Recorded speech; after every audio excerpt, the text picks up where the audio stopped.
Assalamualaikum teman-teman semua. Waalaikumsalam. Halo teman-teman, selamat pagi. Siang. Selamat siang di Ambon. Oh baik, selamat siang untuk Ambon ya. Gimana nih kabarnya teman-teman semua? Alhamdulillah baik kakak. Alhamdulillah. Semoga kita semua selalu diberikan kesehatan ya teman-teman. Sebelum memulai acaranya, mungkin aku mau perkenalkan diri terlebih dahulu. Nama aku Anissa, salah satu pengurus dari Rumah Konseling Aku Temanmu di Banten. Dan aku bergabung di Rumah Konseling Aku Temanmu ini dari tahun 2019 sampai dengan saat ini. Nah, teman-teman, untuk hari ini kita akan belajar tentang empathic communication atau komunikasi empati. Nah, aku sebelumnya terima kasih buat teman-teman semua yang udah meluangkan waktunya di hari weekend ini, yang harusnya mungkin kayak jalan-jalan gitu ya, terus atau view time dengan keluarganya gitu, tapi kita masih sibuk untuk belajar gitu. Terima kasih untuk semuanya. Dan mungkin hari ini kita bakal belajar tentang empathic communication. Nah, mungkin aku atau teman-teman yang lain juga kayak sering ngerasain kita tuh kayak kalau misalkan mau konseling kayak bingung gitu. Aduh, komunikasinya harus seperti apa ya kayak gitu. Terus kayak gimana ya cara memulainya gitu. Terus gimana ya cara kita untuk mengekspresikan rasa empati kita kepada mereka gitu. Terus kayak bahasa tubuh seperti apa yang perlu kita tunjukkan gitu kepada mereka. Terus ada tahapan apa aja ketika kita menjadi pendengar yang baik. Terus kayak gimana ya caranya supaya kita bisa jadi pendengar yang baik tapi juga aktif. Nah, mungkin kita nanti bakal belajar itu semua bersama psikolog kita yang saat ini keren banget dan cantik, yaitu Mbak Gita, yang saat ini sudah bergabung dengan kita. Halo Mbak Gita. Halo Mbak. Hai Mbak, gimana kabarnya nih Mbak? Alhamdulillah baik. Semoga kita semangat ya hari ini. Iya Mbak. Ya, semangat menjadi teman baik. Oke. Teman-teman, aku bakal review sedikit tentang kurikulum fit dari Mbak Vita. Beliau ini merupakan salah satu psikolog di Medco Group dan salah satu CEO founder dari Kasaya Indonesia. Dan beliau juga ini menurutku keren banget ya karena banyak banget pengalamannya. Salah satunya dari Yayasan Pendidikan Avicenna. Terus beliau juga pernah sempat bergabung di Komisi Perlindungan Anak Indonesia pada Desember 2012. Terus beliau juga bergabung di Kasaya Indonesia, dan beliau juga termasuk punya pengalaman di Indonesia Art Therapy Community Enrichment and Skill Program Koordinator. Nah, mungkin kita langsung aja kali ya, supaya kita menghemat waktu, kepada Mbak Vita. Mungkin sudah siap ya, Mbak? Insya Allah siap. Untuk waktu, kami persilahkan, Mbak. Baik, terima kasih. Assalamualaikum warahmatullahi wabarakatuh, teman-teman semuanya. Waalaikumsalam warahmatullahi wabarakatuh. Iya, pada hari ini tema kita adalah empathy communication, yaitu bagaimana sebenarnya kita bisa berkomunikasi, tapi di dalam berkomunikasi itu kita juga ada upaya untuk bisa memahami apa yang sebenarnya dirasakan oleh lawan bicara kita. Jadi, awalnya kita akan membicarakan dulu tentang bagaimana memahami diri sendiri, kemudian hingga bagaimana prosesnya dalam menggunakan empathy communication ini dalam sebuah konseling gitu. Mungkin teman-teman di sini kan akan menjadi relawan teman baik ya. Nah, jadi hari ini kita lagi belajar untuk menjadi teman baik versi terbaik dari kita, tapi tetap dengan diri kita sendiri. Jadi tidak berupaya terlalu keras untuk jadi orang lain, tapi mengenal diri kita sehingga nantinya ketika menjadi teman baik, kita jadi versi terbaik dari diri kita. Jadi saya izin untuk share screen terlebih dahulu. Semoga udah terlihat di layar teman-teman semua ya. Perkenalkan, nama saya Amalia Novita Retaminingrum atau biasa disapa Vita. Saat ini saya bekerja sebagai seorang psikolog di Medco Group. Medco Group sendiri itu memiliki banyak bidang usaha, salah satunya adalah Yayasan Avicenna Prestasi, di mana itu adalah sebuah sekolah yang saya bekerja di sana. Saya juga aktif sebagai co-founder dari Kasai Indonesia dan koordinator untuk Indonesian Art Therapy Community. Oke, nah sebelum kita masuk, mungkin teman-teman di sini bisa ikut kegiatan dulu, supaya kita bisa saling lebih kenal lagi satu sama lain, mengenai sebenarnya buat teman baik nih yang ada hari ini, itu makna teman baik buat kalian tuh sebenarnya apa? Karena kita pengen bareng-bareng ya, jadi teman baik hari ini. Jadi kalau buat teman-teman sendiri, makna dari teman baik itu apa sih? Saya izin stop share dulu. Berganti ke layar Meti sebentar.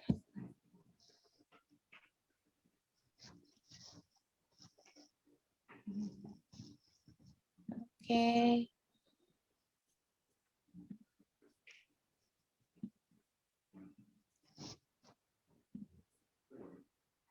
Ya. Silahkan teman-teman masuk ke Menti ya dengan kode 8409 4067. Nanti di sana kita akan bisa tulis sebenarnya makna dari teman baik menurut teman-teman itu apa. Sudah pernah pakai Menti kah sebelumnya? Sudah, Mbak. Oke. Teman baik itu adalah good listener, always understanding. Bisa. Jadi menjadi teman yang baik itu biasanya sabar ya dalam mendengarkan, bisa memahami. Jadi apa yang disampaikan oleh lawan bicara tuh bisa ditangkap dengan baik. Oke, apa lagi?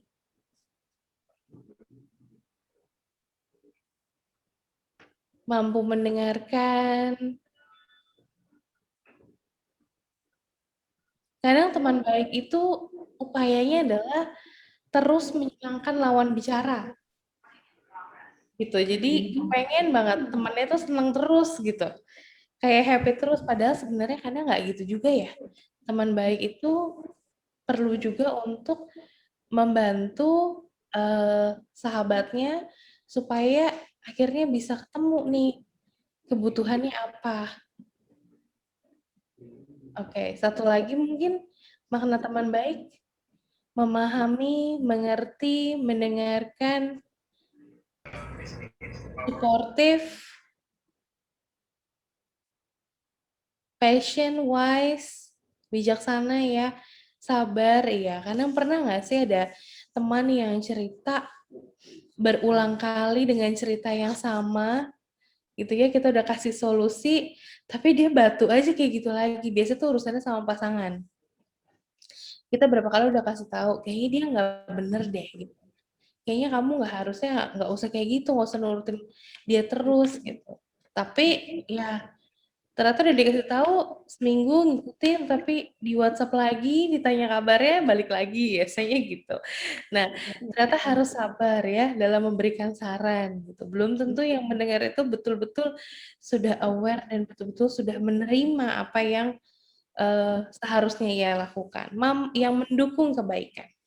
Oke. Nah, kalau ini makna teman baik, saya rasa teman-teman yang lain di sini juga berarti sudah paling nggak sudah tahu dasarnya bagaimana sih sebenarnya untuk menjadi teman baik. Tapi menjadi teman baik itu kadang melelahkan. Kenapa? Karena kadang kita nggak jadi diri sendiri ketika menjadi teman baik. Kita berusaha untuk menjadi baik di versi kebanyakan orang. Jadi kita nggak benar-benar tahu diri kita sendiri itu bagaimana, kemampuan yang kita miliki itu seperti apa, karakter yang kita punya seperti apa. Tapi kita berupaya aja jadi positif terus, ikutan dengerin terus gitu ya. Padahal sebenarnya kita dalam hati udah capek banget ngadepin dia.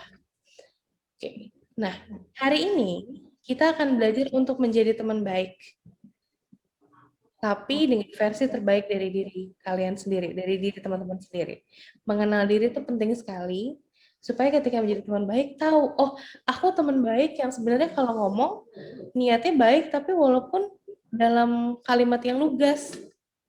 Aku teman yang baik, walaupun mungkin di dalam menjelaskan, kadang-kadang aku suka kehilangan kesabaran.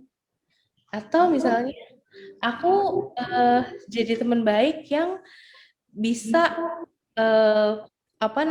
mendengarkan yang banyak, tapi mungkin aku sulit untuk merangkum apa yang udah dia sampaikan.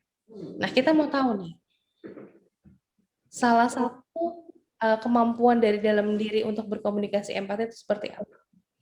Pertama, untuk bisa punya komunikasi empati atau kita bisa ikut merasakan apa yang orang lain rasakan, kita perlu kenal terlebih dahulu sama diri kita sendiri. Definisi dari sebuah komunikasi adalah proses transfer informasi.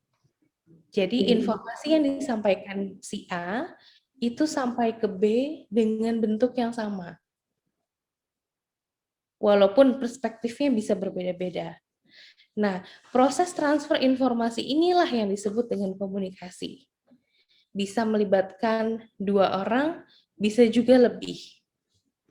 Nah, di dalam proses informasi, kadang kenapa sih kalau informasi dari A ke B itu suka nggak sama gitu, yang tiba-tiba ditambahin bumbu-bumbu. Kenapa? Karena di dalam encoding atau penyaringan pengiriman pesan, itu kadang ada gangguan-gangguan lain. Nah, gangguan-gangguan lainnya itu biasanya melibatkan emosi dan juga melibatkan pengalaman dan subjektivitas sendiri. Misalnya gini, ada sebuah cerita, si B menceritakan ke A. Dia bilang, iya, aku tuh sebel gitu. Kalau misalnya si dia udah janji, tapi janjinya nggak ditepatin, aku udah nunggu 2 jam, dia nggak datang-datang. Yang diterima sama si A, itu bukan hanya si B sebel karena pacarnya datangnya terlambat gitu, atau temennya datangnya terlambat. Tapi si A bisa nangkep, tuh kan, si B tuh trauma lagi. Dia tuh emang kalau ketemu sama hal-hal yang nggak sesuai sama keinginannya, dia pasti nggak suka. Dia tuh emang kayak gitu, kaku. Dia tuh harus sesuai. Akhirnya informasi yang didapetin si A itu bukan betul-betul informasi, tapi hipotesa lagi. Jadi dia akhirnya punya rangkuman sendiri gitu, berdasarkan subjektivitasnya karena kenal sama lawan bicara. Nah, ini komunikasi empati inilah yang akhirnya harus kita eliminir. Gangguan-gangguan, terus juga bagaimana proses pengiriman pesan, terus emosi kita, bagaimana mengumpan balik atau memberikan feedback kepada lawan bicara, itu yang akan kita pelajari hari ini.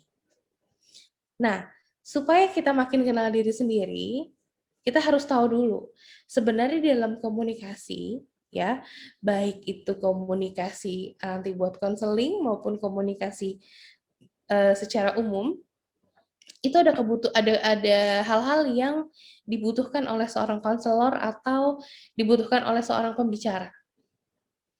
Yang pertama adalah kemampuan berbicara secara verbal ya, tentunya. Nah, bicara secara verbal ini ada banyak sekali aspek-aspek. Yang pertama, kata-katanya tepat atau tidak. Bagaimana nadanya? Bagaimana intonasinya? Bagaimana gaya bicaranya?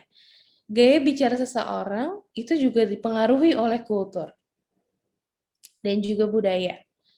Ada yang memang dari sananya gaya bicaranya sudah tinggi, menggunakan perumpamaan gitu dalam bicara, atau intonasinya udah tinggi. Intonasi kultur A dengan kultur B tentu berbeda. Ada yang lembut sekali dalam bicara, tapi ada yang menggebu-gebu gitu dalam intonasi. Kata-katanya pun begitu. Ada kata-kata yang praktis, ada kata-kata yang lebih muter gitu cara ngomongnya, supaya sampai kepada tujuan.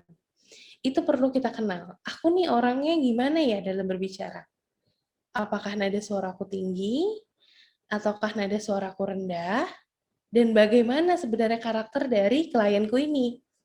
Kalau nada suara kita tinggi atau gaya bicara kita lugas misalnya, kira-kira kurang elok kalau digabung dengan klien yang dia lembut sekali hatinya.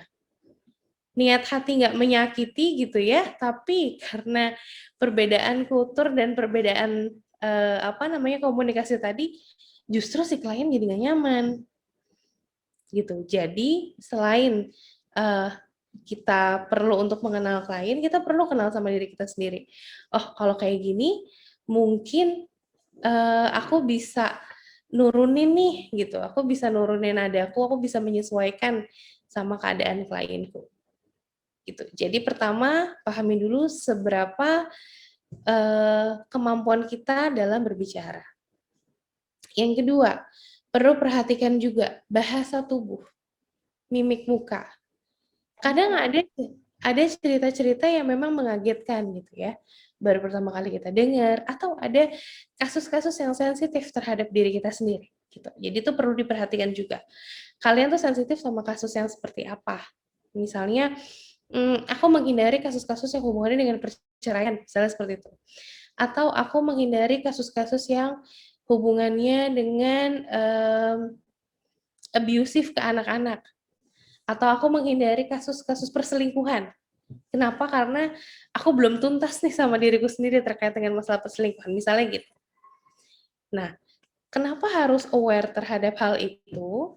Karena mimik muka kita, tatapan mata, gerakan tangan, itu nggak bisa dibohongin ketika konseling.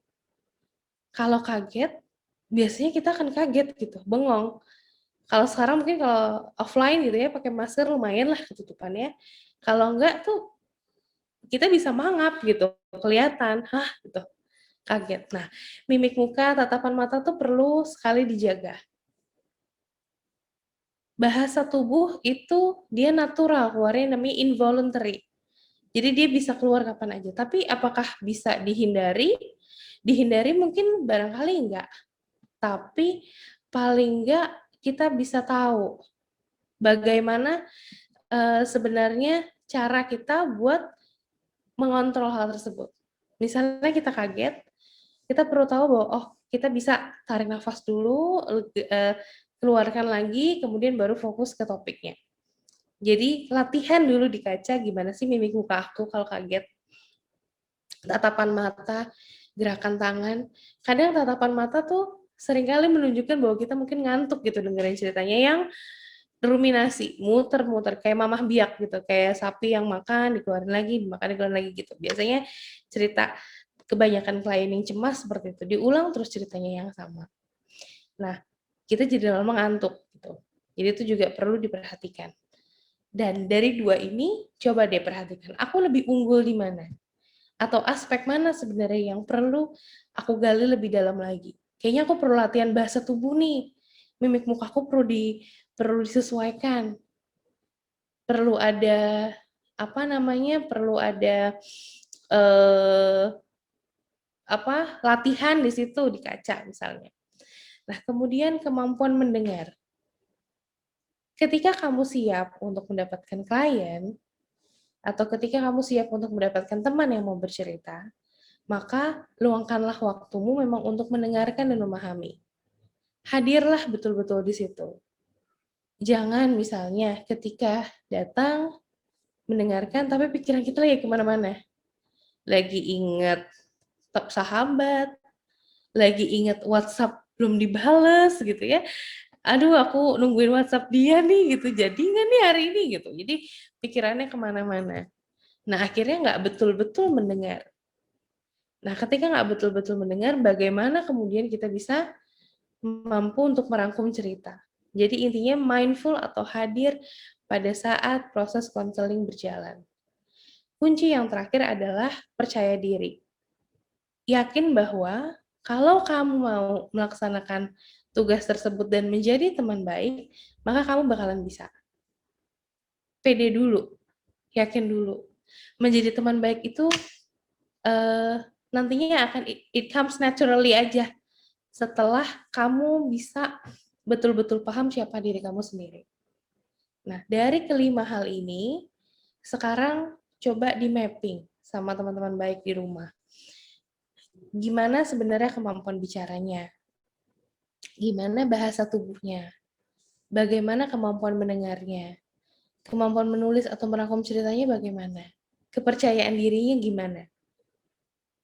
Itu yang di mapping dulu. Kalau ada yang kurang, mungkin nanti di akhir kita bisa diskusiin ya, gimana cara meningkatkannya. Oke. Nah, jadi kita perlu sekali untuk mengenali kelebihan dan kekurangan. Kenapa? Karena kita harus kenal sama diri kita sendiri.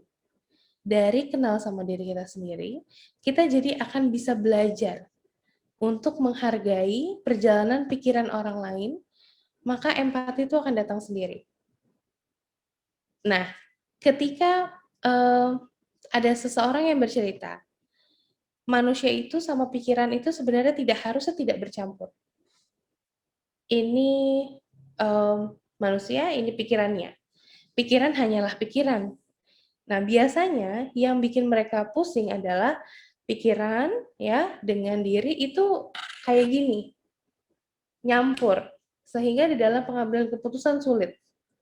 Nah, tugas kita sebagai teman baik adalah mengajak teman yang lainnya untuk bersama-sama berdua nih mengamati pikiran yang ada. Benar-benar bisa dihayati ya. Jadi ketika ada pikiran, aku khawatir besok aku mau interview kerja, tapi itu kantor yang bagus banget, yang kayaknya aku nggak yakin aku bisa. Misalnya gitu. Aku nggak yakin aku bisa, karena aku pernah punya pengalaman dikecilin atau dihina di perusahaan yang lain, jadi aku takut banget masuk situ. Menurut kakak gimana? Pertanyaannya misalnya gitu. Jangan terlarut dalam, oh dia cemas banget ya. Oh jangan-jangan ada hal yang pernah bikin dia trauma ya. Tunggu, jangan dulu ke situ. Hayati bahwa dia sedang cemas tentang pikiran, dia berpikir bahwa kecemasan itu ada di pikirannya dia. Jadi coba ajak, oke, dari yang kamu ketakutkan, kira-kira ada nggak sih hal-hal lain atau misalnya pengalaman-pengalaman lain yang serupa rasanya takutnya kayak gini yang pernah kamu alami. Sehingga kita bisa narik dia untuk tahu akar takutnya itu dari mana. Mungkin akhirnya sampai kepada, iya dari dulu kalau di rumah aku nggak pernah milih barang-barang sendiri, selalu mamaku yang ngambilin. Oh, berarti sekarang keputusannya kamu ambil sendiri. Apakah hal itu kemudian bikin kamu jadi takut? Jadi ajak teman untuk berdiskusi hingga dia memahami si rasa takutnya. Fokusnya adalah paham. Jadi jangan dulu terburu-buru ketika ada teman yang cerita, kepala kita udah kemana-mana mikirin solusi. Tugas kita bukan untuk mendapatkan solusi. Tugas kita adalah untuk membereskan lemari bukunya dengan cara mengeluarkan semua bukunya dan menata kembali. Disitulah kemudian kita bisa berempati nih sama apa yang dia rasakan. Sampai sini dari teman-teman, aku temanmu ada pertanyaan? Sebelum kita latihan untuk berempati. Dari teman-teman mungkin ada yang mau ditanyakan sebelumnya?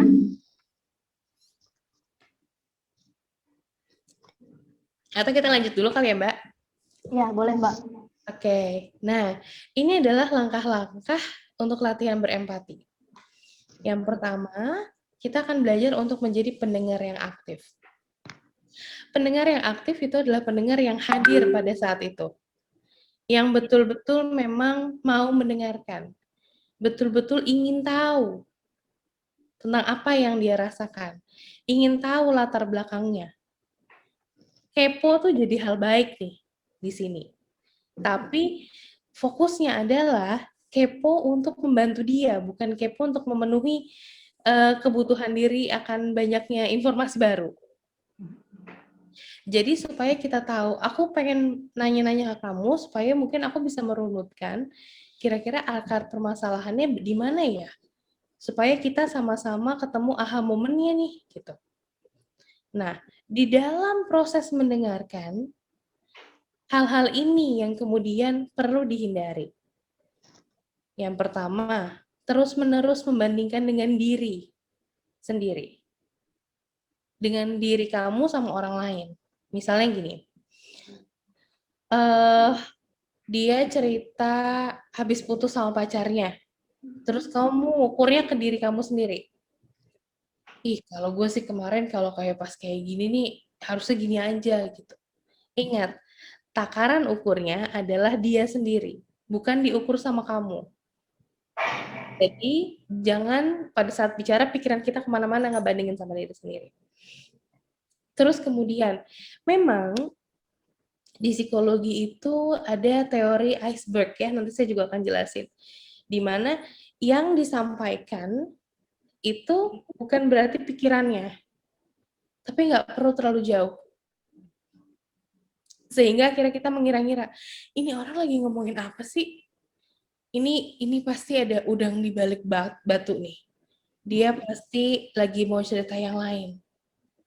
Nggak perlu ke situ. Benar-benar hadir di situ, benar-benar mendengarkan dengan gelas yang kosong ya. Jadi kita nih bayangin kita punya gelas di kepala kita yang isinya udah penuh sama pengalaman-pengalaman yang kita miliki. Nah, kosongin dulu ke gelasnya, sehingga kita siap dengan cerita orang lain. Kemudian, nggak perlu juga merencanakan cerita atau argumen yang bisa kita kasih ke orang lain. Tendensi orang ketika mendengarkan adalah ingin membalas. Di dalam belajar untuk komunikasi empati, tidak perlu khawatir untuk membalas. Balas ketika memang kamu ingin tahu tentang cerita lebih dalam tentang ceritanya, bukan langsung memberikan saran. Jadi betul-betul hadir dan tidak perlu merencanakan nih aku harus balasnya kayak apa ya. Kemudian nggak perlu juga filtering atau judging, sehingga kayak yang masuk ke kita tuh cuma yang mau kita dengar aja. Atau misalnya nebak-nebak, kayak gini nggak rasanya gitu. Itu tuh udah mulai judging. Teman yang baik dan berempati, kita ada di sepatunya mereka.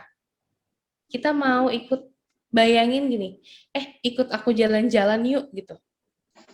Sepanjang mau ikut jalan-jalan, gak usah tanya mau dibawa kemana, ikutin aja seperti itu modelnya. Jadi kamu benar-benar ikut perjalanan pikirannya. Nggak usah maksa, belok kiri aja gitu. Karena dia sedang mau ngasih tahu perjalanannya seperti apa. Oke. Sorry. Kemudian kadang-kadang memang ceritanya mungkin begitu membingungkan atau mungkin begitu menarik sehingga akhirnya kita terbawa melamun. Nah, itu juga perlu dihindari. Sering banget gitu ya, jadi kayak mikir ini ngomongin apa ya, atau ya kalau gue kayak gini gimana ya gitu. Sambil nginget pengalaman pribadi, sambil sibuk mikirin saran yang baik itu apa. Terus kadang-kadang kita punya juga idealisme-idealisme tersendiri dalam diri. Sehingga ada tuh debat intelektual. Value yang kita punya dengan upaya kita masukkan ke dia juga jadi value dia. Ingat, ketika mendengarkan menjadi teman yang baik, value yang kita punya tetap hak milik kita. Dan tidak berkewajiban untuk diberikan kepada orang lain. Belum tentu value yang kita miliki sesuai dengan value yang orang lain miliki. Jadi, itu ditahan dulu, ada di posisi dia, kamu jadi dia gitu. Kamu melihat perspektif dari diri dia sendiri, dari diri si pembicara. Sehingga tidak perlu adanya debat intelektual. Dan nggak perlu juga merasa bahwa ngerepotin deh, ini dia nggak paham nih, udah gue yang paling benar, gue nggak mau denger ceritanya lagi. Atau kadang-kadang malah mungkin lucu gitu buat dia, ya kadang tertawa di klien itu belum tentu benar-benar lucu. Jadi harus hati-hati nih di sini, dijebaknya biasanya di situ. Kliennya nertawain hidupnya gitu ya. Sedih banget ya Bu ya. udah kayak gini, kenal lagi kayak gini gitu. Terus kita refleks ikutan ketawa. Nah, itu harus hati-hati. Karena bisa jadi ketawanya dia itu ketawa bentuk sarkastik, bentuk yang sulit untuk ketika dia udah nggak bisa nangis lagi kita ketawa. Nah, kita perlu jaga tuh, jangan ikut ketawa di situ. Nah, atau yang terakhir adalah ya udah, iyain aja semuanya yang disampaikan. Iya betul, gitu. Jadi mengiyakan semua apa informasi yang ada. Oke, langkah kedua setelah kita bisa menghindari hal-hal tersebut ya, kita juga perlu paham apa yang terlibat sehingga bisa memberikan respon yang tepat. Yang pertama, pendengar harus memberikan respon agar yang cerita tadi tahu bahwa kita tuh paham. Misalnya dengan kalimat yang menjelaskan tentang merangkum tentang apa yang dia sampaikan. Jadi, menurut kamu tadi cerita kamu seperti ini ya, dan yang kamu rasakan adalah ini. Lalu menurut kamu bagaimana sebenarnya pengalaman kamu sebelumnya? Atau misalnya kamu pernah nggak merasakan hal ini di kecemasan ini, misalnya ya, di kegiatan-kegiatan yang lain. Kalau itu seperti apa? Terus waktu itu kamu bisa tenang tuh jadinya gimana? Jadi bantu dia untuk ngurutin alur berpikirnya. Nah, memberikan respon nggak perlu rumit-rumit, nggak perlu keren-keren, ya. Tapi dan juga nggak perlu terlalu sempurna. Hanya yang perlu adalah klien atau pembicara tadi benar-benar yakin, benar-benar merasa bahwa kita tuh paham apa yang diceritain. Nah, fokus pada perasaannya saat itu. Misalnya dia nangis, berarti fokusnya di air matanya. Jangan di stop nangisnya. Biar kasih dia waktu untuk bisa mengeluarkan emosinya. Atau misalnya dia bilang, aku tuh sebenarnya nggak sedih. Aku tuh nggak marah sebenarnya. Tapi perilakunya, tapi perasaannya atau yang dia ceritakan itu sebenarnya marah. Nggak perlu langsung kita lurusin. Kamu tuh nggak marah, kamu tuh sebenarnya ini enggak. Tapi coba cari contoh lain yang betul-betul menggambarkan dia marah atau menggambarkan dia sedih, sehingga dia bisa membandingkan. Nah, kalau ketika kita perhatikan, dia merefleksikan perasaannya, kita bisa paraphrase ulang apa yang barusan dia tampilkan. Misalnya, ini benar-benar sakit banget ya kamu rasain. Atau kamu mungkin bisa jadi ngerasa kehilangan ya ketika ditinggalkan orang lain. Pakai perspektif lawan bicara ya, bukan pakai perspektif kita. Bukan misalnya, ya aku kalau di posisi kamu juga sedih banget sih. Bukan gitu. Tapi berusaha memahami apa yang dia rasain. Setelah kamu cerita, aku bisa paham betapa sakitnya yang kamu rasain. Setelah kamu jelasin, atau misalnya, berarti sudah lama ya kamu merasakan ini sendiri. Misalnya gitu. Berarti sudah cukup lama ya kamu menyimpan hal ini sendiri. Terima kasih ya hari ini udah cerita. Terima kasih udah izinin aku untuk membantu. Jangan dibalas, paham banget aku pernah ada di posisi itu. Jadi ketuker nanti posisi curhatnya. Dia berasa panggungnya diambil lah, kok dia jadi ikutan curhat gitu. Kecuali kalau sama teman gitu ya, misalnya teman yang dekat gitu kan, akhirnya bisa jadi saling cerita. Tapi kalau dalam kondisi menjadi teman baik nih untuk konseling, hal itu perlu dihindari. Oke, ini ada contoh-contoh empathy statement yang mungkin kapan-kapan bisa digunain dalam bahasa Inggris, tapi bisa kita translate bareng-bareng. Misalnya, kedengarannya kayaknya kamu udah ngelakuin semuanya ya yang kamu bisa. Dia cerita kalau, ya aku kerja, aku jadi tulang punggung.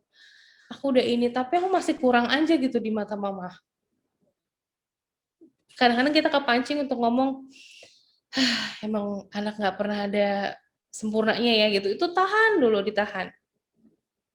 Atau misalnya, kadang capek banget ya, gitu, jangan. Tapi kita rangkum, dia udah ngelakuin itu semua, berarti kita bisa bilang bahwa kedengarannya kamu udah ngelakuin semuanya yang kamu bisa. Jadi dia paham, ini yang aku omongin, kita rangkum, terus kemudian kita balikin lagi. Dia udah cerita panjang, lebar, nggak kelar-kelar, terus biasanya ada kalimat, ngerti kan? Paham kan maksud aku? Tahu kan poinnya? Pokoknya gitu, ngerti kan? Misalnya gitu. Kita bisa dengan tenang bilang, iya, saya bisa lihat betapa sulitnya hal ini kamu hadapi. Jangan kepancing, ngerti kan? Iya, ngerti-ngerti. Jangan gitu ya, itu dicoba ditahan dulu. Karena seringkali kayak gitu. Iya, ya, karena kita kan jadi ke pressure gitu. Udah cemas, lagi konseling, ditanya, ngerti kan? Paham kan? Maksud aku, pokoknya gitu deh. Gitu. Langsung, iya. Ngerti. Nah, bisa juga kadang-kadang panjang ceritanya dan cukup kompleks. Kita juga bisa bikin empathy statement sesederhana, sepertinya ini cukup berat buat kamu. Nanti dia bisa elaborasi lagi. Atau misalnya, kamu hebat banget bisa cerita hari ini. Melihat apa yang udah kamu ceritain dari awal sampai akhir. Gimana sih cara kamu bisa bertahan sampai hari ini? Itu udah nunjukin bahwa, ya ampun, konselor gue paham banget nih. Gue udah sesek ini dari kemarin, nahan-nahan gitu. Nah, atau misalnya mereka yang butuh sekali dukungan gitu ya, boleh pakai misalnya, mungkin aku juga bisa berperilaku yang serupa sama kamu kalau hal ini terjadi sama aku. Tapi kalau kamu, kira-kira apa yang kamu pikirin ketika kamu menghadapi hal ini? Itu juga bisa digunakan untuk empathy statements. Nah, di dalam proses memahami atau berempati terhadap perasaan orang lain, yang biasanya di awal ditunjukkan adalah perasaan sekundernya yang nampak. Marahnya, dongkolnya, sedihnya, jengkelnya, sebelnya, itu yang muncul. Tapi sebenarnya ada perasaan primer di bawah itu, yang tidak nampak dan tidak tersampaikan. Khawatir, kecewa, nggak merasa dihargai, sakit hati, dan lain-lain. Tugas kita adalah menggali dari perasaan sekunder itu ke perasaan primer. Sehingga ketika misalnya dia muncul kemarahan gitu, kita bisa nggak langsung bilang, kamu tuh nggak betul-betul marah, kamu tuh kecewa, itu nanti aja dulu, gitu ya. Kita bisa misalnya dengan menjelaskan, menanyakan bahwa sebenarnya marahnya itu dasarnya dari mana. Misalnya dengan bilang bahwa hal ini udah berapa kali sih kamu rasakan gitu. Di mana aja biasanya kamu ngerasain hal ini? Atau sudah berapa lama kamu merasakan hal ini? Selain kejadian ini, ada kejadian lain nggak? Ada kejadian lainkah yang kemudian mirip-mirip dengan ini? Itu juga bisa. Sehingga akhirnya masuklah dari si sekunder tadi ke primer. Oke. Nah, untuk menjadi teman yang baik, itu ada 5 tahap yang kita mau pelajari. Ini ada pertanyaan dulu nggak kira-kira, Mbak? Supaya informasinya nanti lebih jelas. Adakah yang mau bertanya dulu? Dari teman-teman ada yang mau ditanyakan dulu?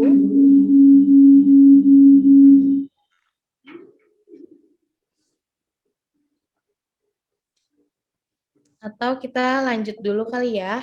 Atau mungkin aku yang Mbak. Boleh nanya, silakan. Nah, kalau misalkan supaya kita fokus nih Mbak buat dengerin ceritanya, hal apa sih Mbak yang perlu kita hindari gitu dari sekeliling kita gitu Mbak? Oke, supaya kita bisa jadi fokus terhadap apa yang lawan bicara kita lakukan, bicarakan gitu kan ya? Iya Mbak. Oke. ada beberapa orang yang mencatat. Nah, dan mencatat itu nggak kayak bikin verbatim ya. Jadi kata per kata dicatat tuh enggak. Tapi key point yang disampaikan. Misalnya dia nyebutin, aku marah banget sama temanku yang ini. Atau aku kecewa banget sama dosenku.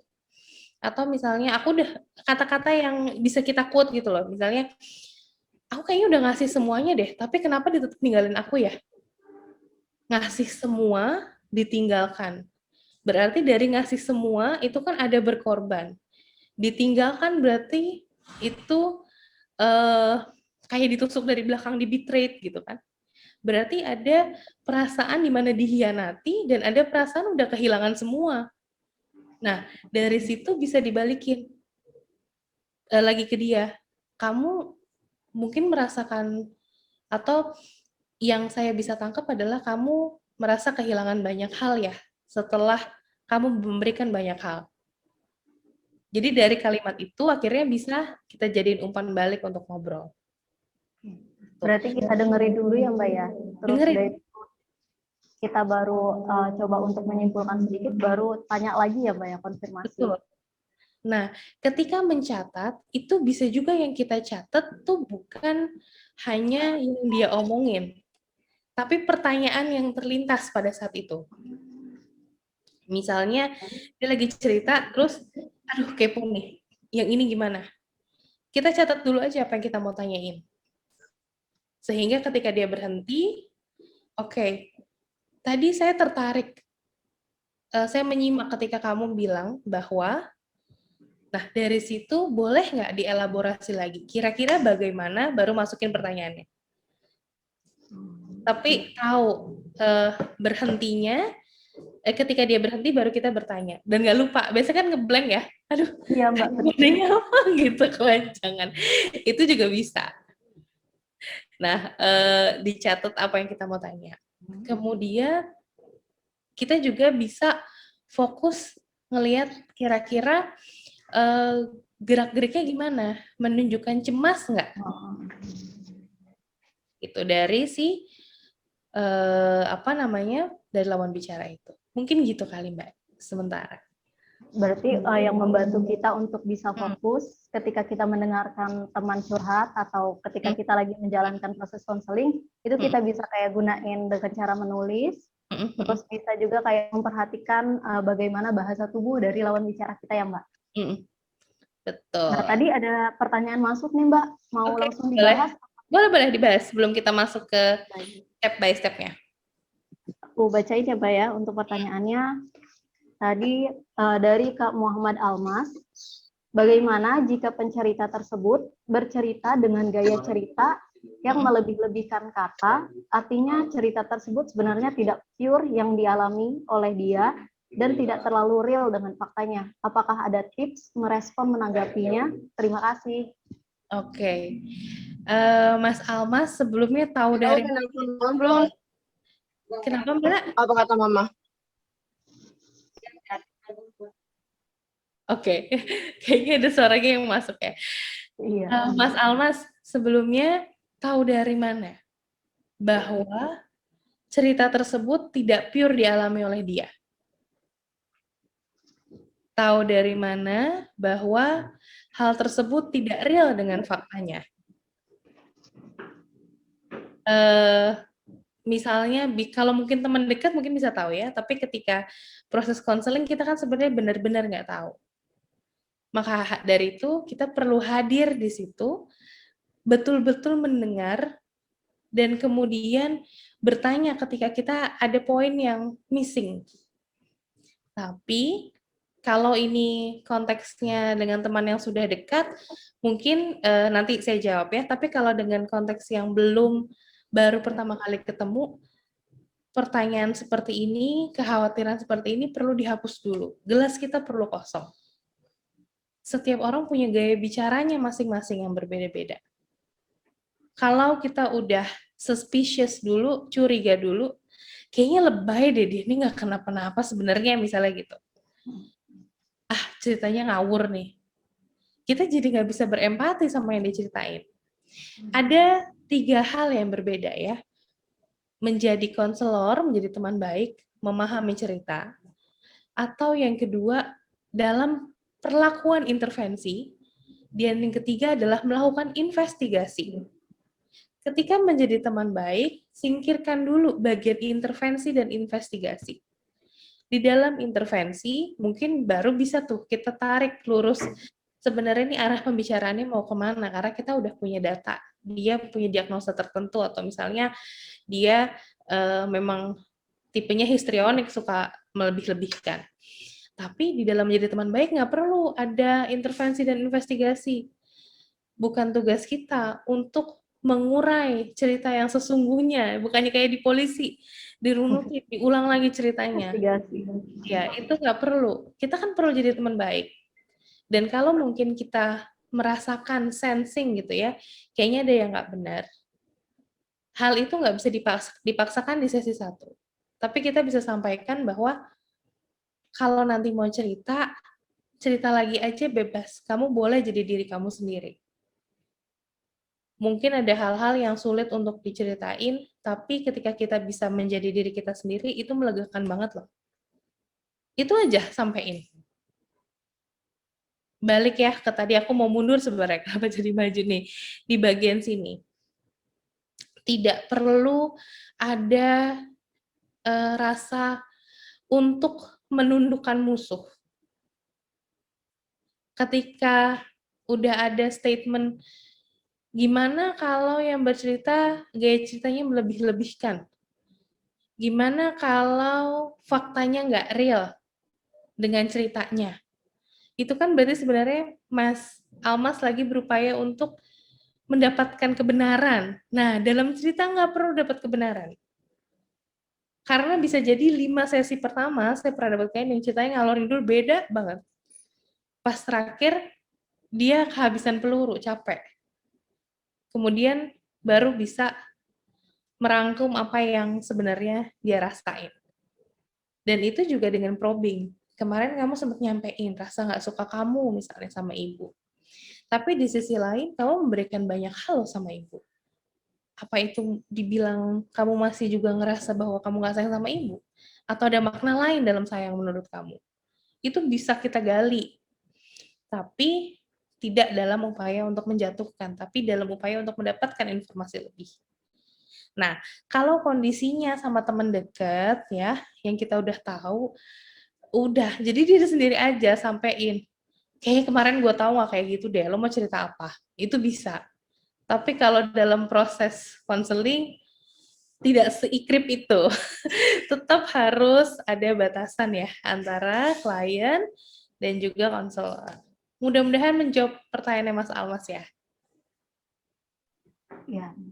Jadi tadi tuh Mbak, kalau meskipun dia ceritanya berlebihan dan itu mungkin ceritanya nggak nyata gitu ya Mbak, dengan nggak sesuai dengan keadaannya, berarti tugas kita emang cuma ngedengerin aja gitu ya Mbak ya. Atau bertanya kalau bingung, ada misalnya terlalu lebay gitu ya ceritanya, tanyain aja.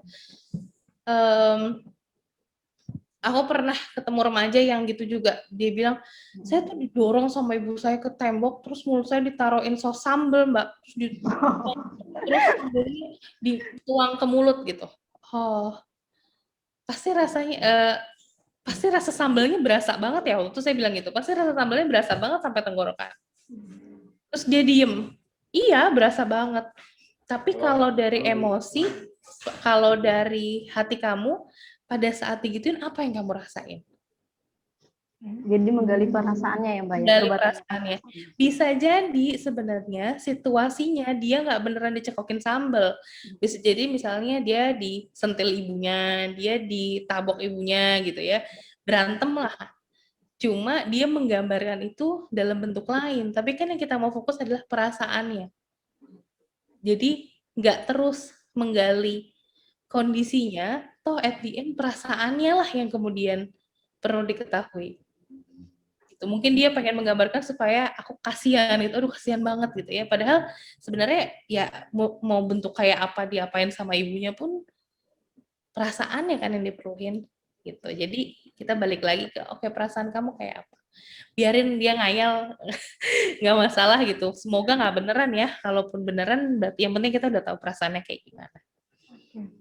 Tadi sempat ada masuk pertanyaan baru sih Mbak, katanya kalau misalkan kita nih Mbak lagi konseling atau lagi mendengarkan curhat teman kita, terus kita tuh ngucapin kata-kata yang seharusnya nggak kita ucapin gitu, tapi udah terlanjur, terus kita harus gimana gitu ya Mbak? Misalnya apa?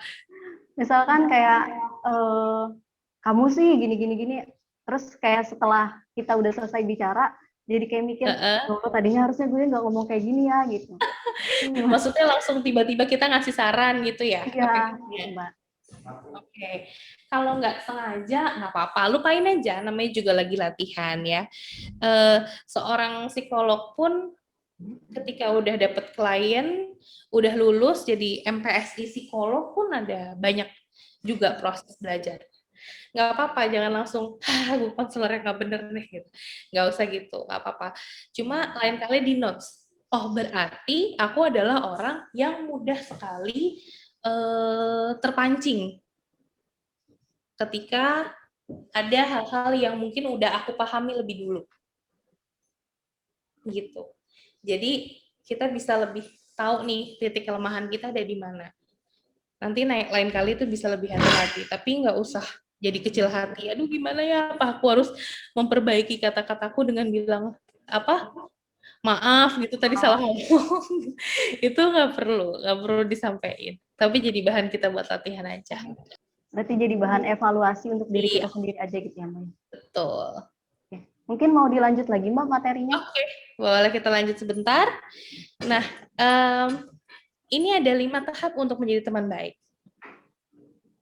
Oke, mungkin teman-teman yang pernah berkuliah S1 psikologi ataupun bimbingan konseling sudah akrab ya dengan hal ini gitu. Di sini ada fase-fase konseling. Yang pertama adalah pembukaan, kemudian masuk kepada penjelasan masalah, kemudian digali latar belakang masalahnya, penyelesaian masalah, dan di akhir adalah penutup. Di dalam pembukaan itu ada yang disebut dengan attending atau hadir bahasa Indonesianya. Hadir adalah penerimaan konselor terhadap konseli tanpa syarat. Yang tadi sempat ditanyakan, misalnya kalau dia berlebihan bagaimana, berarti ketika hadir, oh gini, misalnya gini, datang klien, terus kemudian ada subjektivitas yang lewat, misalnya, dia sekarang konseling sama lo, dia tuh lebay, misalnya gitu, dia tuh kalau cerita kemana-mana, orangnya tuh emang heboh, biasa sejam nggak cukup. Nah, nggak apa-apa, terima aja informasi itu udah kedengeran ya, tapi pada saat hadir, pada saat mulai, harus ada keterampilan attending, di mana informasi tersebut simpen dulu. Jadikanlah itu hipotesa. Lalu ujikanlah di dalam proses konseling. Benar nggak? Cuma jangan ketika ngomong, iya karena lo bilang tadi dia bawel, jadi pas dia ngomong gue potong-potong aja. Jadinya itu nggak ada attendingnya. Ya, ingat, ini sedang melakukan konseling, bukan intervensi ataupun investigasi. Jadi disingkirkan dulu tuh bagian-bagian untuk apa ya, mendapatkan runutan cerita atau misalnya mendapatkan hasil yang sempurna dari klien karena dia baru opening gitu, baru terbuka. Nah, komponen-komponen ini harus juga dibarengi dengan kontak mata seperti yang di awal tadi ya, sikap tubuh, gestur, verbal, dan lingkungan yang nyaman. Mungkin kalau sekarang kan kita bisa konseling di mana aja dengan menggunakan Zoom. Kalau misalnya kamu lagi nggak di tempat yang oke, lagi keluar gitu ya, lagi nongkrong sama teman-teman, tiba-tiba sambil gitu kan nongkrong jam 2, nih aku jam 4 nanti ada teman baik mau cerita, ya udah sekalian aja di sini. Padahal ruangan itu berisik banget. Jadinya nggak optimal. Jadi pastiin ketika kamu benar-benar mau mendengarkan, kamu ada di lingkungan yang nyaman. Begitu pula dengan klien.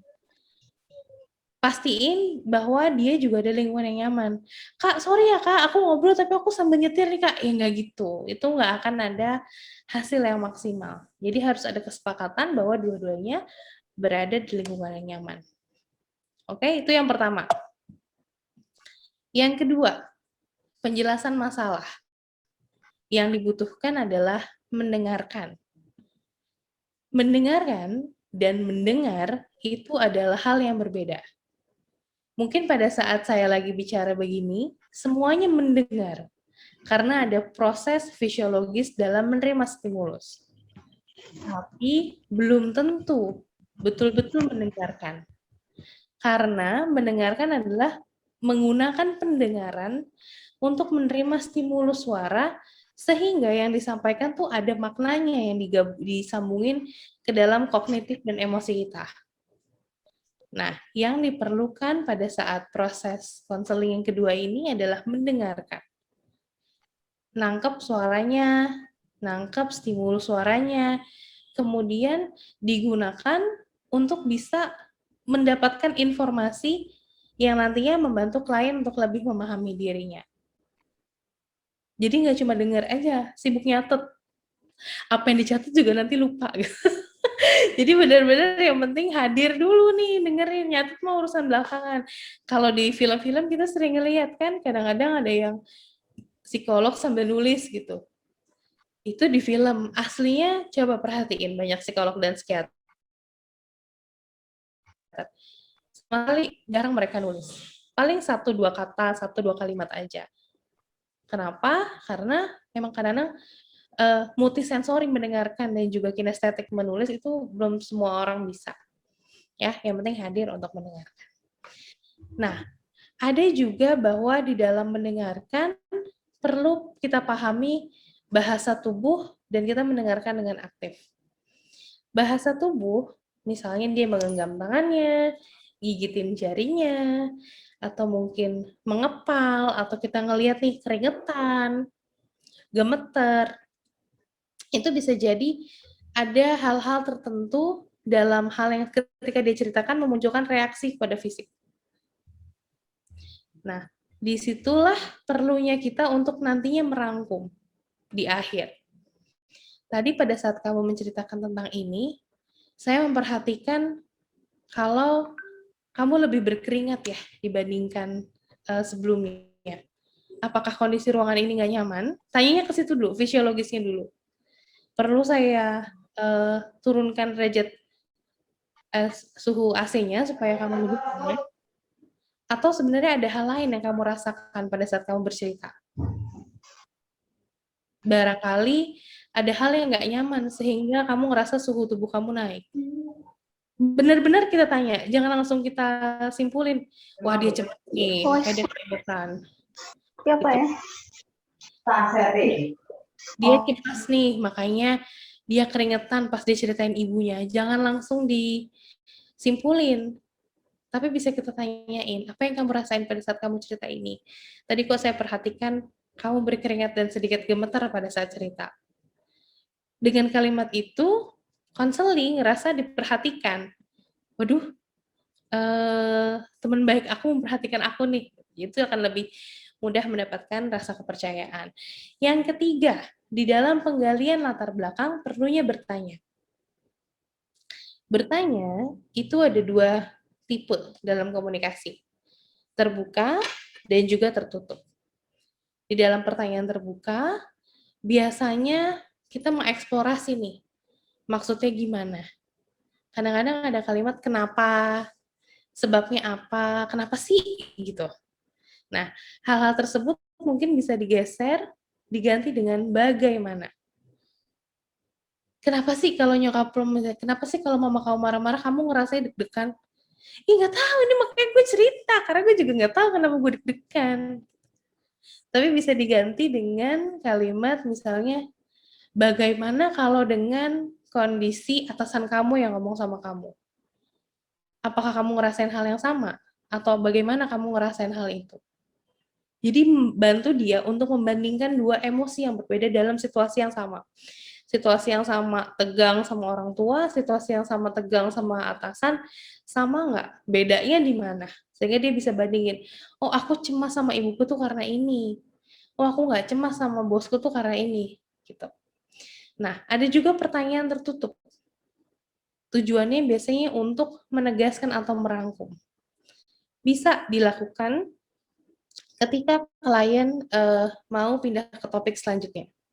Oke, sebelum kita bahas topik yang ini, topik yang lainnya, kalau boleh saya simpulkan, berarti ini ya. Kemudian kita tadi berpikir bersama-sama bahwa ada beberapa alternatif solusi, yaitu ini. Nah, itu boleh dengan pertanyaan tertutup. Jadi jawabannya cuma iya, enggak, iya, enggak, iya, enggak. Kemudian sampailah kita kepada yang sedang kita bahas, yaitu empati. Nah, di dalam empati ya, intinya adalah kita betul-betul mengosongkan diri saat itu, di waktu itu, untuk kepentingan konseling. Ibaratkan kita ada di sepatunya dia, kita rasain apa yang dia lalui, apa yang dia lewati, perjalanan seperti apa yang sudah dia hadapi, sehingga kita bisa paham dari sudut pandang konseling tersebut, bukan dari sudut pandang kita. Dari sudut pandang dia, kira-kira dia nyaman ini dengan alternatif solusi yang seperti apa. Kemudian baru bisa kita runutkan bersama-sama. Yang terakhir adalah penutup atau pemusatan. Di sini biasanya konseling akan ceritanya bisa jadi kemana-mana. Kanan, ke kiri, cerita ini, cerita itu, gitu. Nah, tugas teman baik adalah mengarahkan kembali konseling supaya on track, supaya sesuai sama topik yang sedang dipilih hari itu. Karena dia di awal cerita bisa panjang, bisa lebar. Kita bisa dengan menanyakan, dengan merangkum dulu ya, dengan yang sebelumnya nih, dengan pertanyaan tertutup, oke, dari yang kamu ceritakan, saya tangkap ada beberapa hal yang kamu khawatirkan. Yang pertama A, B, C, dan D. Kemudian dari situ, ada 4 hal nih yang sepertinya kamu khawatirkan. Mana dulu yang mau kita bahas hari ini? Kita akan sampai kepada semuanya, tapi kita lakukan satu persatu. Mana dulu yang mau kamu diskusikan? Nah, ketika dia sudah fokus sama satu hal, kemudian dia melenceng, kita bisa tarik lagi.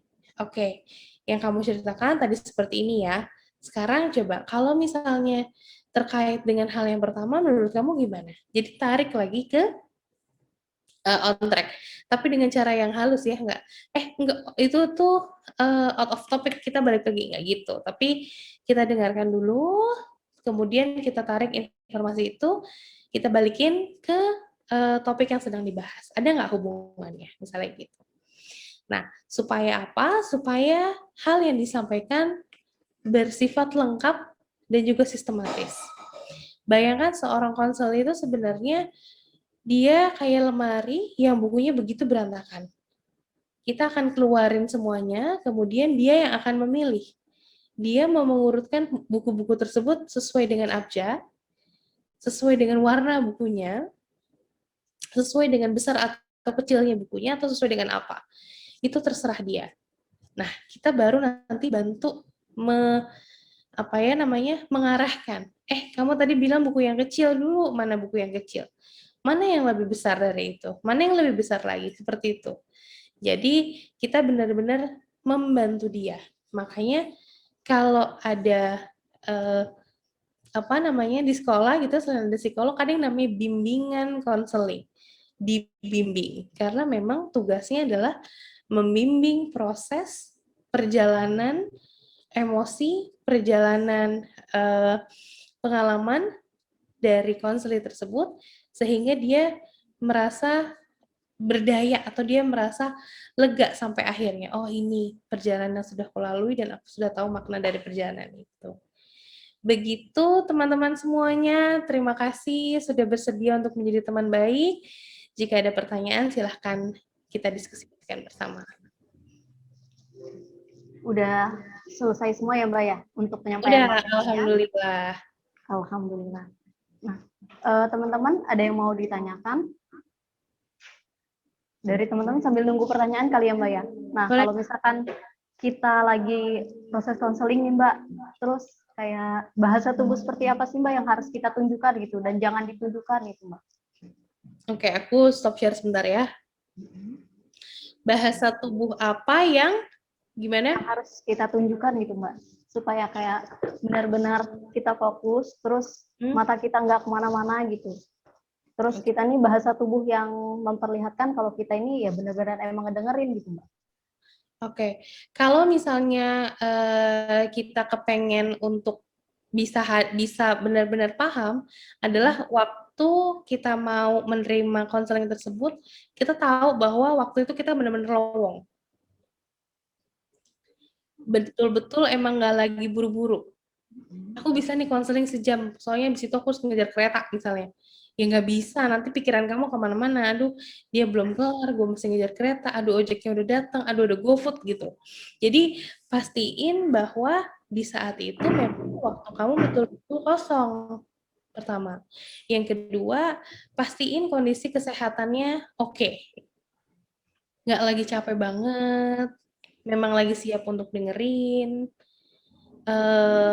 nggak lagi ada janji apapun gitu ya. Saya biasanya kalau konseling itu betul-betul handphone dan segala macam tuh disingkirin dulu. Biasanya kan handphone suka muncul di WhatsApp suka muncul di ini ya laptop ya. Biasanya tuh saya matiin juga. Kenapa? Karena itu ganggu konsentrasi. Ada yang udah biasa multitasking, tapi menurut saya pun kalaupun bisa multitasking, hal tersebut nggak elok dilakuin. Karena kan kita lagi menghadirkan waktu untuk klien. Jadi kalau bisa itu disingkirin dulu. Terus selesaikanlah dulu diri kita dengan subjektivitas yang kita punya dari hal-hal yang lain.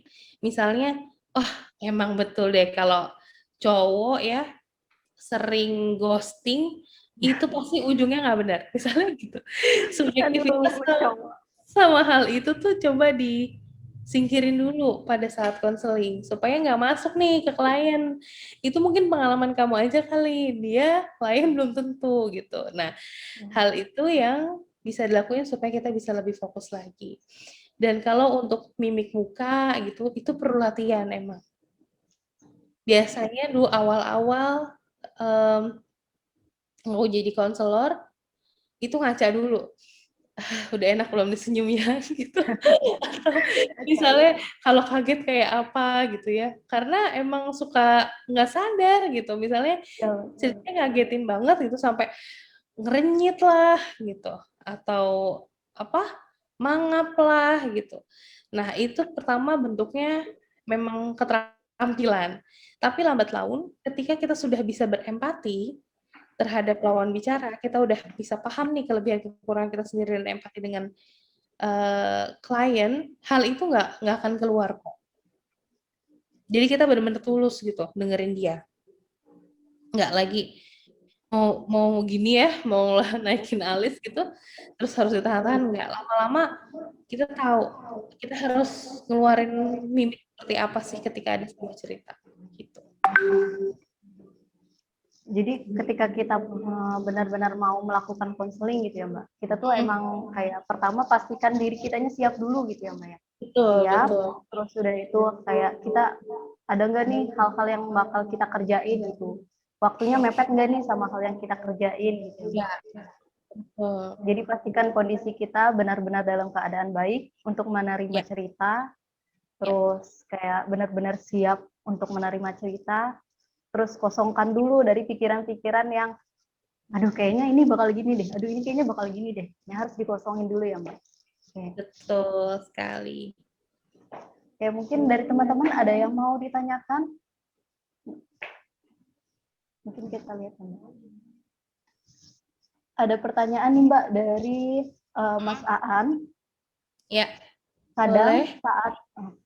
Kadang saat mendengarkan cerita, kita jadi larut dalam emosinya. khawatir marah jadi kompor, hehehe.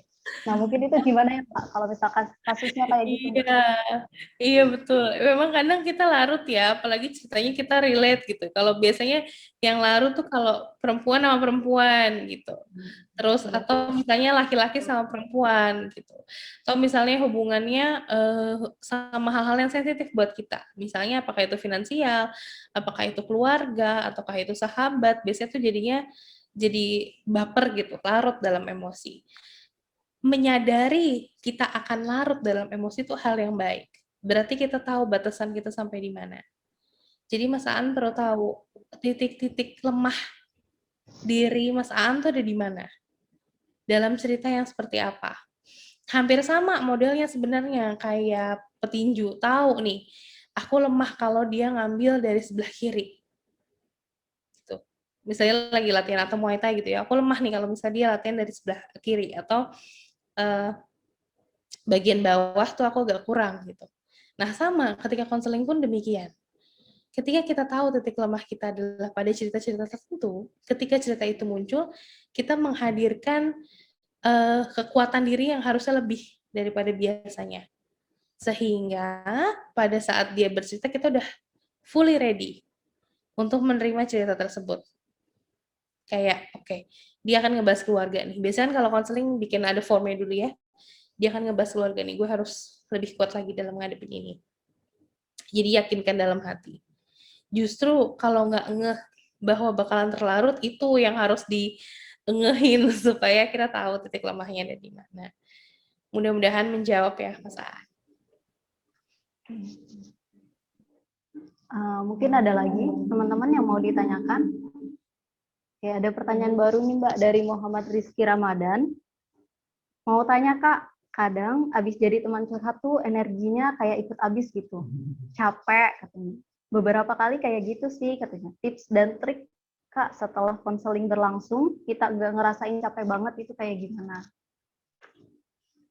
Sepengalaman saya, yang capek banget itu biasanya karena kita berupaya untuk mencarikan solusi. Yang capek banget adalah ketika kita betul-betul terlarut banget sama ceritanya, sama emosi yang dia punya. Atau ketika kita ngerasa bahwa klien kita tuh batu, susah dikasih tahu, dia yang salah sebenarnya, jadi itu capek. Memang dalam konseling itu menguras berbagai energi, kadang bahkan lapar ya, karena kita kan harus fokus dengerin apa yang disampaikan gitu. Jadi kadang lapar banget atau aus banget kayak gitu pengen rebahan gitu. Nah,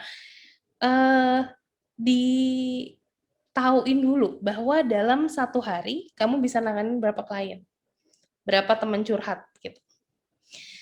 Kalau misalnya udah tahu, berarti kamu udah tahu limitasinya. Nah, kemudian tips and trick supaya nggak ngerasain capek banget adalah dengan tidak punya bekal apapun, dengan nggak punya amunisi.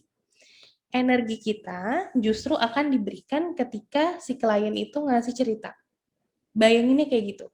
Jadi semakin dia bercerita, semakin banyak energi kita, semakin banyak informasi kita. Kalau dibalik, kita harus ngasih, udah ada cemasnya nih, berangkat dengan udah ada cemas, kita harus ngasih solusi, kita harus bisa dengerin, kita harus bisa ngasih umpan, kita harus bisa memahami apa yang dirasain, itu capek duluan. Ketika keinginan tersebut selama proses konseling tidak berjalan, nantinya pas selesai tuh kayaknya apa ya, ripuh banget gitu, badannya tuh hancur gitu rasanya, atau jadi ekspektasi kita nggak ketemu. Itu dari segi emosional. Tapi kalau dari segi fisik, supaya nggak capek adalah sediakan minum di dekat kamu. Ya. Terus ada orang yang fidgeting, jadi dia harus sambil megang-megang apa. Kalau mau pengen sambil pegang pulpen. Mencatat apa yang perlu dicatat. Jadi betul-betul hadir dan betul-betul fokus pada saat itu, sehingga tidak menguras banyak energi. Begitu, Mas. Siapa namanya tadi? Mas Rizky. Oke. Tadi dari Mas Muhammad Rizky ya. Jadi kayak kita tuh harus tahu kapasitas diri kita juga ya Pak ya, terkait kayak mau nerima konseling nih, kita harus tahu kapasitas diri kita. Biasanya kita sehari bisa nanganinya berapa, 1 atau 2. Iya. Jangan berlebihan ya, karena lagi seneng-senengnya jadi teman baik. Aku mau Kak, aku bisa Kak, gitu. Ntar pusing sendiri. Jangan gitu. Ya, sehari maksimum berapa sesuai dengan kapasitas yang dimiliki. Nah, gimana dari Kak Muhammad Rizky? Semoga menjawab ya, Kak. Ya. Ada pertanyaan selanjutnya nih, Mbak, dari Raudotul Hasanah. Izin bertanya, Mbak, bagaimana tanggapannya jika pencerita itu menceritakan problem yang sama, padahal sebelumnya kita udah mendengarkan, bahkan menanggapi cerita juga. Terima kasih, Mbak. Jadi kalau misalkan kliennya punya cerita yang sama, terus kayaknya keadaannya sama kayak kita gitu. Nah, terus itu gimana ya, Mbak, kata cara menanggapinya? Oh, kalau yang aku tangkap gimana tanggapan kita kalau penceritanya nyeritain problem yang sama padahal sebelumnya udah cerita. Gitu. Jadi dia ngulang cerita. Kalau ngulang cerita sama orang yang sama, justru nggak apa-apa. Kita bisa cross check. Oh, ceritanya, oh ini yang kamu ceritain. Beberapa minggu lalu ya, pas kita ketemu, kurang lebih kamu menceritakan hal yang sama. Kamu ngejelasin soal ini. Nah, disitulah pentingnya mencatat ya, makanya ada rekam medik. Kamu menceritakan ini. Ada hal baru nggak dari cerita kamu ini? Atau ada hal lain yang baru kamu ketahui sehingga membuat kamu cemas hari ini? Jadi, walaupun dia ngulang, tapi kita kasih fakta bahwa lu udah pernah cerita sebenarnya, tapi dengan kalimat yang lain. Sebelumnya kamu pernah cerita nih, kamu ceritanya kayak gini. Ada hal baru apa di cerita ini? Atau ada hal apa yang kira kamu baru realize bahwa ini membuat kamu gak nyaman hari ini? Gitu. Jangan, aku kebayang sih, pasti Mbak Rodo tuh udah, aduh diulang lagi gitu ya. Tapi hal itu akan terus terjadi pada orang-orang dengan masalah kecemasan yang dikenal dengan rumination. Jadi dia berulang kali. Dia tidak akan yakin dengan jawaban apapun yang diberikan orang lain. Sampai dia menemukan sosok yang menurut dia panutanku gitu. Baru dia bisa ngikutin sarannya. Tapi kalau dia masih cemas, dia akan tanya terus sama semua orang pertanyaan yang sama untuk meyakinkan dirinya tentang jawaban itu. Jadi balikin lagi, kalau pas dapat sama Mbak Rodoto juga, alhamdulillah balikin lagi ke cerita dia yang sebelumnya, terus tanya ada hal apa yang baru dia engehin, baru dia ketahui, sehingga hal tersebut kemudian bisa disatuin sama cerita sebelumnya. Jadi kayaknya kesannya nggak benar-benar ngulang aja. Gitu. Semoga menjawab ya, Mbak.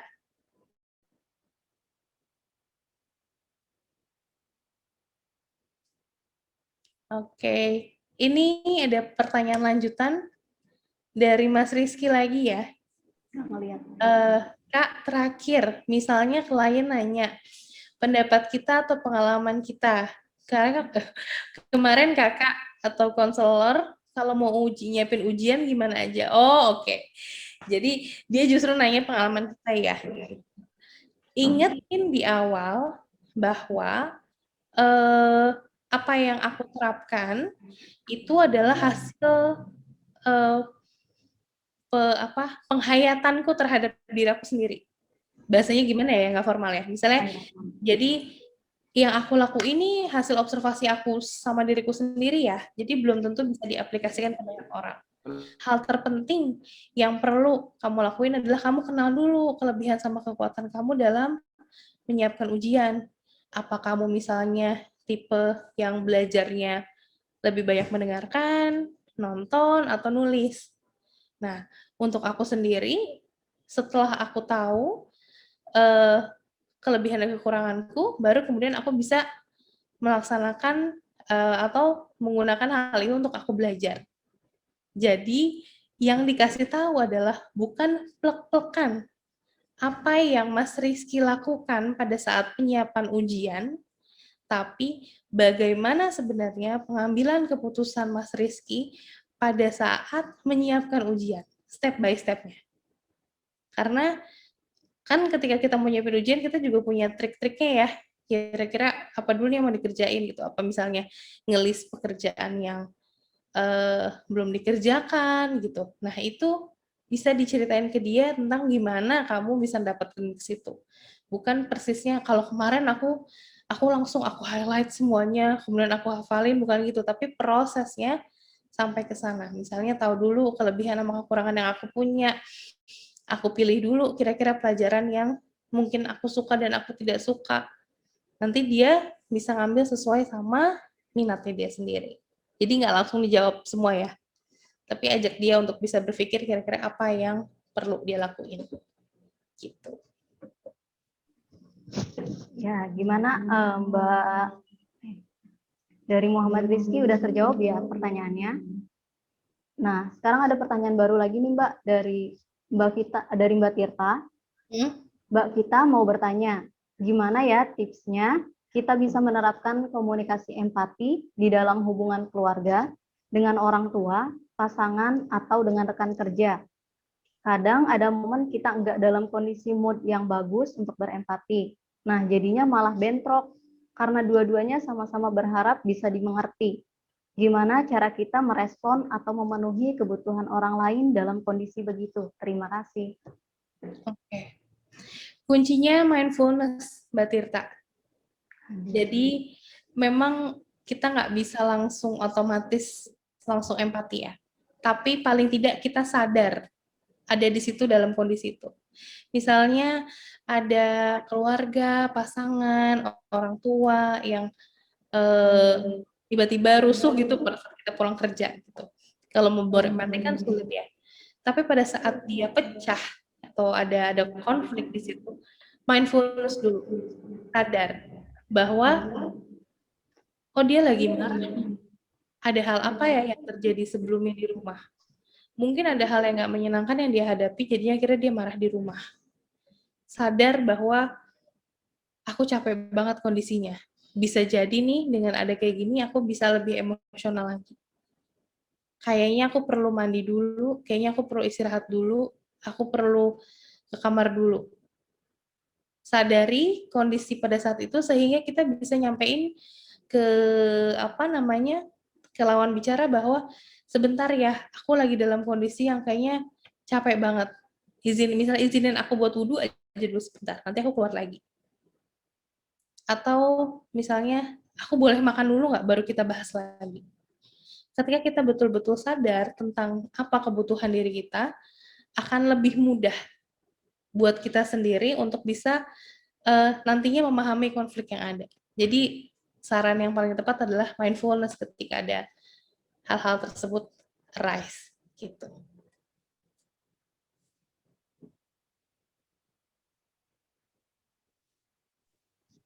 Oke, terima kasih Mbak untuk jawabannya. Tadi kita untuk mindfulness dulu ya Mbak ya, hadir terus kayak tahu juga sih balik lagi ke kondisi kitanya kayak gimana gitu ya Mbak, untuk berbicara dengan orang keluarga, apalagi keluarga gitu deket banget pasti agak sulit, jadi kita harus tahu kondisi diri kita dulu gitu. Nah, untuk teman-teman jangan lupa untuk mengisi daftar hadirnya. Dan ada pertanyaan terakhir kali ya Mbak ya, tadi ada lanjutan dari Mas Aan, nanya lagi katanya, konteksnya sih ini nih lagi cerita tentang seseorang. Kita sudah berusaha berempati dengan baik dan tidak terlalu jauh masuk ke dalam ceritanya.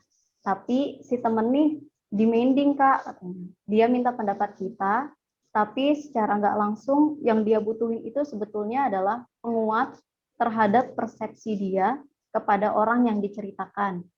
Gimana ya Kak meresponnya kalau begitu? Thank you. Oke, dia lagi ceritain tentang seseorang, kita udah berusaha paham, tapi yang cerita itu minta pendapat yang sebenarnya nguatin, bener gak sih? Bener kan nih orang nyebelin gitu kan ya, misalnya. Iya. Bener gak sih dia yang aneh? Gitu. Jadi penguat ke situ. Kita mungkin bisa menjelasin bahwa kan tadi Mas Aan nangkep ya bahwa dia pengen persepsinya yang diterima. Gitu. Bisa kita jelasin hal-hal terkait dengan persepsi. Kalau menurut aku tentunya kayaknya aku kurang bisa menjelaskan sebetulnya persepsiku tentang dia gimana atau pandanganku terhadap dia bagaimana karena saya baru dengar dari sudut pandang kamu. saya belum tahu dari orang yang sendiri. Gitu. Tapi yang saya bisa rasakan adalah kamu nggak yakin sama sebenarnya hal yang sedang kamu rasakan tentang persepsi kamu terhadap orang itu. Ada nggak persepsi kamu yang lain terhadap dia sehingga itu cukup membingungkan, maka kamu butuh tambahan persepsi dari saya. Gitu. Jadi kita tangkap bahwa dia tuh sebenarnya mau bilang orang ini jelek gitu ya, orang ini kurang, tapi tuh dia nggak yakin gitu. Either misalnya si orang itu sahabat baik atau misalnya lebih tua atau bagaimana gitu. Jadi butuh dukungan yang lain. Tapi kan berarti titik lainnya itu yang bikin dia nggak yakin, itu yang perlu digali. Kalau saya nangkap kalau kamu nggak yakin nih sebenarnya sama persepsi kamu terhadap orang itu, apa sih, bagaimana sih sebenarnya kamu memandang orang tersebut? Ada hal lain nggak yang belum kamu ceritain? Jadi emang harus tahan-tahan rem ya, Mas Aan, supaya tidak terbawa. Kan kadang-kadang, "Coba dong Mas, menurut Mas gimana?" "Iya kan Mas, dia nyebelin kan?" "Ya kan coba, Mas ada di posisi saya." Biasanya ada kalimat-kalimat yang memojokkan sehingga kita mau jawabnya juga, "Iya, iya, iya. Iya, iya, betul nggak?" Jadi lihat di balik setiap kalimatnya bahwa ya dia nanya berarti dia nggak yakin. Ada hal lain nih yang dia belum ceritain. Gitu. Mungkin gitu ya.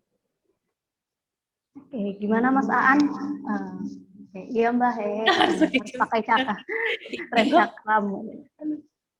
Oke, mungkin ini pertanyaan terakhir ya Mbak ya, yang menutup diskusi kita hari ini.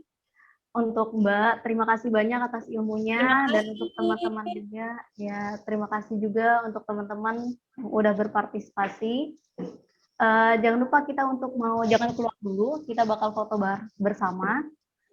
Nah, mungkin bisa dipimpin ya dengan admin.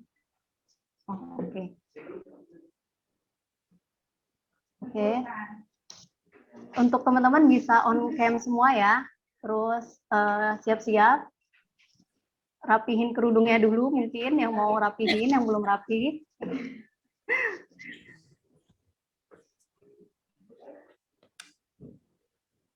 Oke. Oke, teman-teman udah on cam semua. Wah, jadi kelihatan kan gantengnya, cantiknya.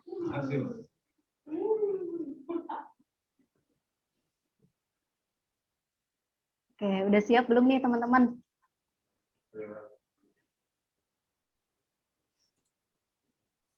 Masih banyak yang belum on kamera ya?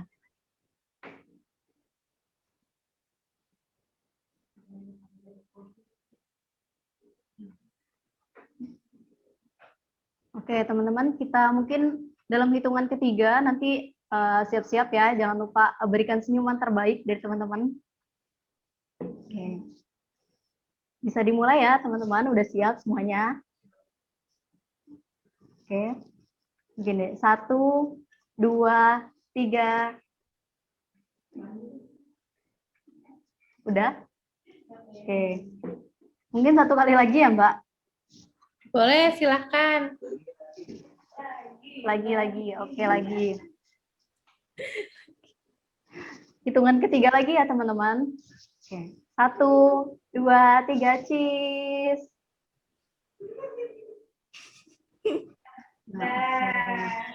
Terima kasih. Terima kasih banyak Mbak Vivi. Terima kasih Mbak Tirta. Semoga berkenan ya. Keren Bang, ilmunya Masya Allah. Luar biasa banget Mbak, materinya daging semua. Daging semua kata Mas. Terima kasih. Oh iya, teman-teman jangan lupa isi absen dan kasih feedback untuk kelasnya ya di Google Form yang sudah di-share ke grup chat. Iya, Jet.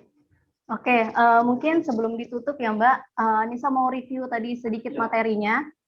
Tadi tentang mengenai komunikasi empati. Jadi ketika kita berkomunikasi itu, kita tuh cenderung harus lebih mendengarkan, bukan mendengar doang gitu ya Mbak ya. Jadi kayak bedanya mendengar dan mendengarkan, mungkin kalau lebih mendengar itu cuma kayak ya udah dengerin doang gitu, tapi tanpa adanya proses kognitif dan afektif mungkin. Jadi kalau misalkan mendengarkan, kita jadi kayak lebih mengelola apa sih yang dimaksud dia cerita seperti ini, kayak gitu.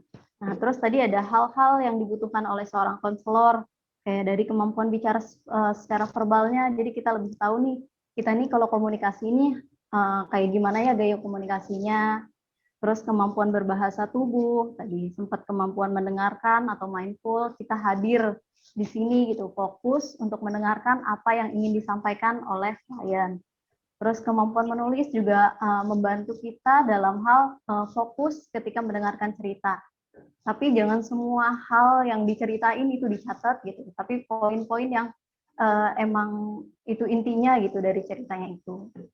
Terus kita juga harus percaya diri sih sebelum memulai proses konseling, kita juga harus percaya diri. Terus kalau misalkan kita dalam kondisi yang agak respon bahasa tubuh kita yang kurang dari cerita kliennya, terus kita kaget, mungkin kita bisa kayak tarik nafas dulu. Nah, mungkin satu hal yang perlu diingat ketika kita mendengarkan cerita teman, kita itu bukan sedang menginvestigasi gitu dengan berturut-turut tanya gitu.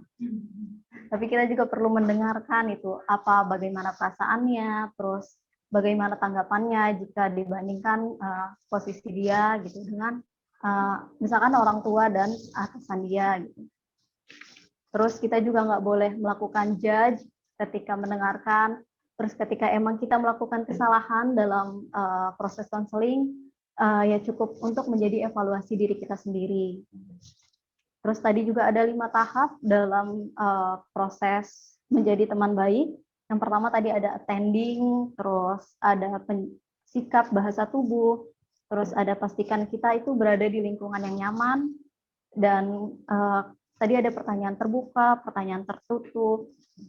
Mungkin itu aja sih Mbak review dari aku selaku moderator. Mohon maaf apabila banyak sekali kekurangan. Dan mohon maaf apabila banyak sekali kata-kataku yang kurang jelas.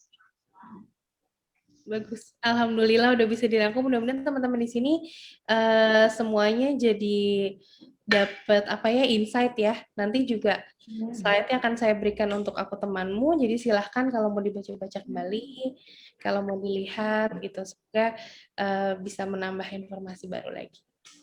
Oke, terima kasih. Sebelum kita tutup, ya terima kasih. Oke Mbak, tadi mohon maaf Mbak, tadi ada kesalahan teknis, katanya fotonya nggak kesimpan, jadi mungkin bisa difoto ulang kali ya Mbak. Boleh. Yuk, foto lagi. Kalian kecewa. Mohon maaf ya teman-teman. Ini kayaknya nggak fokus nih, nggak hadir di sini, kayaknya pikirannya kemana-mana nih, adminnya nih. Adminnya nggak mindfulness. Oke, udah siap belum nih? Teman yuk open kamera lagi. Yang tadi masih mungkin kerudungnya miring-miring, ini masih ada kesempatan untuk membenerin. Yang tadi belum sempat mungkin pakai lipstick.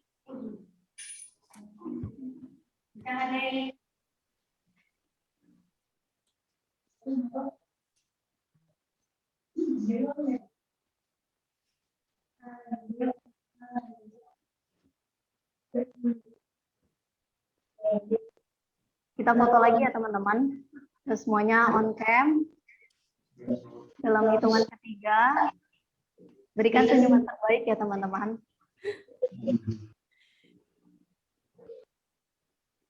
Jangan bergaya dulu sebelum dihitung. Oke. Sudah siap semuanya? Oke. Admin sudah siap? Oke. Dalam hitungan ketiga ya teman-teman. 1, 2, 3.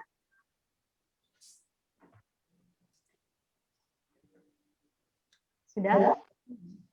Satu kali lagi mungkin ya. 1, 2, 3. Oke, udah ke-save ya nih. Mohon maaf ya teman-teman sekali lagi atas kesalahannya.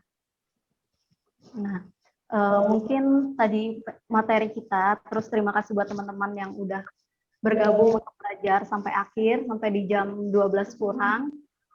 Terus pasti udah pada kelaparan nih ya. Udah waktunya jam makan siang. Mungkin dari aku mohon maaf atas segala kekurangan dan kesalahan untuk memandu acara ini. Mungkin itu aja dari aku. Aku undur diri. Terima kasih. Assalamualaikum warahmatullahi wabarakatuh.